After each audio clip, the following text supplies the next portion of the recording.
in terms of escalation, I try to be as self-sufficient as possible because they're between my supervisor and the project manager, they also have, a lot of stuff to take care of.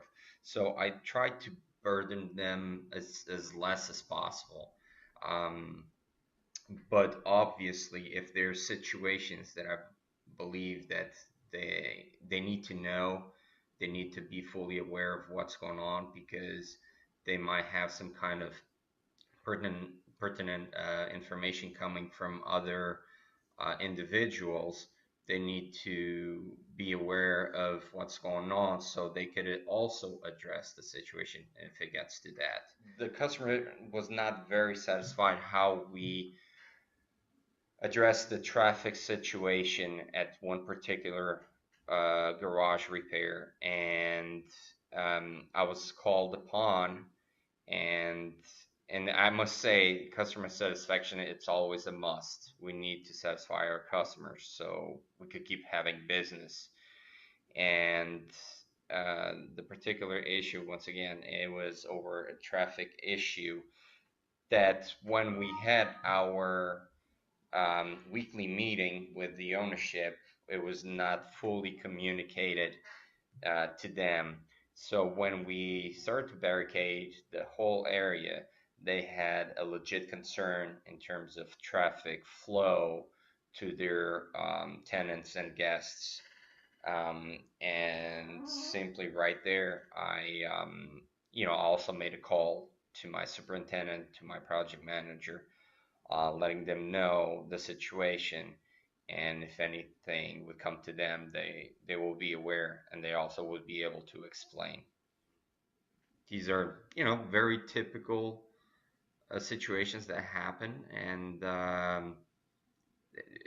they're some others could be more significant than others, but either way, they're if they're not solved and addressed and taken care of, they definitely could stall the progress of a project. So we need to, it's the foreman's responsibility to make sure we solve these situations and move forward. If and then when we, by any chance, we need a help, that's where we get into, our supervisors and project managers to give us a hand on that, so we could get our work done. I call the project manager or the superintendent when I see something that, number one, is not in the work order. Because usually we have time to review a work order, we know what the scope of work is. But if we come upon something that's not in the work order, then immediately we need to call the project manager and let him know that this is not in the scope of work. And then he usually will, get a hold of the consultant to get an answer. And so until that happens, we stay away from that, whatever that work is. We don't do something that's not in the work order. Another reason to get a hold of the project manager is if production is, if you can't meet production, if you can see that it's going to be a problem to meet production, you need to immediately call the project manager and let him know that, hey, we're going to have trouble meeting these numbers. And then you can kind of brainstorm and find out, well, what can we do different? Is it a different tool do we need?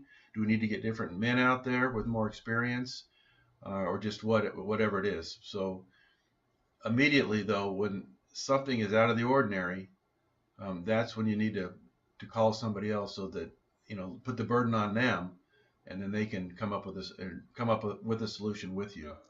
When I identify a problem, or if a problem is brought to my attention by the crew, um, immediately we may brainstorm a little bit between us, but it's important to get the project manager involved. They need to know if something's not working, or they need to know that, hey, it's not working, but we've come up with this solution. Can we do it? And of course, they will usually agree that we can do it as long as it's not, changing the scope of work, or, we're not skipping a step. So it's kind of it's where the foreman's involved, the crew is involved, and then the project manager is involved. Sometimes, we have to make decisions on our own, and if it's not that big of a deal, well, then, we can go ahead and do it. But if it's going to be a big issue, then we need to get the project manager involved. For instance, maybe for instance, we're told to clean a frame before we seal it, before we use sealant, we're supposed to maybe use alcohol and a rag. But if there's a lot of road grime or something on the frame, the decision might be made to use a scrubby pad and alcohol and then wipe it with a rag. Now that's something that doesn't necessarily take a whole lot of extra time. We're doing a better job. And it's something like that, a decision like that can be made by the foreman, but still the project manager ought to know that, hey, in order to get it clean, we're having to take this next step. And that might be something that they can, get a change order for, but sometimes real simple things, certain tools that can be used, the foreman can make those decisions and implement it on the job. But if it's anything major, just let the project manager know. You got to be real careful, and the more experience you have, you realize, what decisions you can make on the job on your own, and when you need to get the project manager involved. And it's better to let them know and to have them say, oh, that's good idea, just go ahead and do it. You'd rather hear that than come to them later and say, well, we've been doing this for the last 3 weeks, and then for them to say, what, why did you change? So it comes, you just got to have, you just got to think about it, and you kind of you figure it out the more experience you have. But if any questions, let somebody else know, and get them in the loop on any changes you do on a job. Typically, before I make a call to my project manager, I try to work it out in my head how him and I can solve this. I don't call him up and say, here's the problem. I try to think through what's occurred, what my solution is, what my input would be, and then when I call him, I'll make my recommendation. Obviously, I'm hoping he follows or likes my recommendation. I try to think it out first, what's going to be best for me and my crew in the job in general.